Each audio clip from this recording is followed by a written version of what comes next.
अस्सलाम वालेकुम and welcome to another video. आज की वीडियो में हम बनाएंगे कीमा करेले।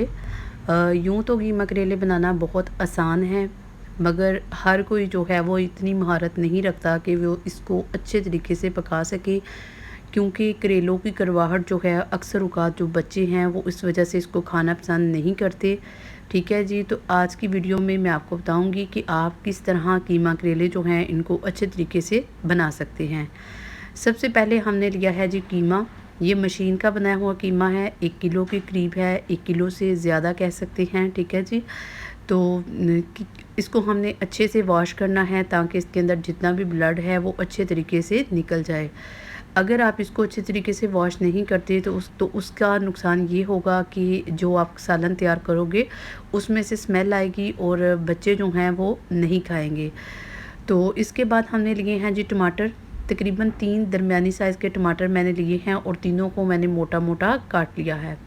इसके बाद हमने 10 से 15 लेनी है जी हरी मिर्चें।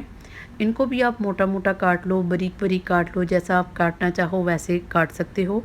हरी मिर्चों को लेने के बाद हम इसमें डालेंगे जी लहसुन। लहसुन जो है वो मैंने काफ़ी ज़्यादा इसमें ऐड किया है। आप जब भी कीमा बनाएं या गोश्त बनाएं, हमेशा आप उसमें लहसुन का इस्तेमाल ज़्यादा करें। इससे क्या होगा, इससे आपके गोश्त की जो स्मेल है वो अच्छे तरीके से ख़त्म होगी। इसके बाद मैंने लिए हैं जी प्याज तकरीबन मैंने 7 से 8 लिए हैं। तो इसमें हम डालेंगे 4 से 5 प्याज। ठीक है जी, सारे के सारे जो हैं वो दरमियानी साइज़ के हैं। आपने इनको काट लेना है, मोटा काटे बारीक काटे नो इशू, क्योंकि इनको लगना है जी वेट और सभी जो हैं वो यकजान हो जाएंगे। इसके बाद हम डालेंगे मसाला जात, जिसमें सबसे पहले हमने डाला है जी नमक, दरदरा मिर्च, और इसके बाद हमने डाली है जी पाउडर लाल मिर्च और हल्दी। ठीक है जी, तीनों चीज़ें आपने अपने खाने के मुताबिक, अपने टेस्ट के मुताबिक ऐड करनी है। तमाम चीज़ों को ऐड करने के बाद हम इसमें ऐड करेंगे जी वाटर तकरीबन मैंने 2 गिलास के करीब इसमें ऐड किया है। आपने यहाँ पे ज़्यादा पानी ऐड नहीं करना। ज़्यादा पानी ऐड करेंगे तो उसको बाद में आप खुश्क भी करना होगा, तो उससे आपको बहुत ज़्यादा टाइम लगेगा। तो आपने दरमियाना सा पानी डालना है। ठीक है जी, बगैर हड्डी के ये कीमा है तो ये बहुत जल्दी 15-20 मिनट में जो है वो ठीक हो जाएगा, गल जाएगा। इसके बाद हमने लिए हैं जी करेले। करेलों में हमने डालना है जी नमक। तकरीबन 2 टेबल स्पून जो है वो नमक ऐड करेंगे, और इसके अंदर जो पानी ऐड करना है वो है बहुत ज़्यादा ठंडा होना चाहिए। यूँ भी कह सकते हैं कि बर्फ़ वाला पानी आपने लेना है। बर्फ़ जो है ये करेलों की कड़वाहट जो है उसको ख़त्म करती है। ठीक है जी, तो इससे बहुत अच्छा रिज़ल्ट मिलता है। आप एक मरतबा ज़रूर ट्राई करके देखिएगा। इसके बाद हम करेलों को छान लेंगे, पानी से निकाल लेंगे और लेंगे एक कढ़ाई में हम लेंगे जी ऑयल जो है वो हमने तकरीबन 1 प्याली के करीब इसमें ऑयल ऐड किया है, और इसके बाद हम इसमें ऐड करेंगे करेलों को आपने अच्छे तरीके से फ्राई कर लेना है। दूसरी साइड पे आप देख सकते हैं कि हमारा कीमा जो है वो ऑलमोस्ट डन हो चुका है। अब हम इसको अच्छे से भूनेंगे ताकि जो कीमा है उसका सालन जो है वो अच्छे से प्रिपेयर हो। यहाँ पे आपने क्या करना है, आपने नमक मिर्च चेक कर लेनी है अगेन।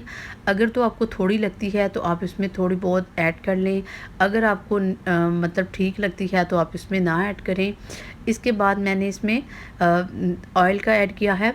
ऑयल जो है वो मैंने थोड़ा ही इस्तेमाल किया है, क्योंकि ऑलमोस्ट आपको सभी को पता है कि बड़ा गोश्त है, इसमें बहुत ज़्यादा चिकनाई होती है, तो आप इसमें ऑयल जो है वो कम ही रखें तो बेटर है। ऑयल को डालने के बाद आपने इसमें इसको अच्छे तरीके से भूनना है। यहाँ पे अगर आप दही डाल के इसकी बुनाई करते हैं तो वो बहुत बेस्ट है, अगर आपके पास दही है, अगर नहीं तो इट्स ओके।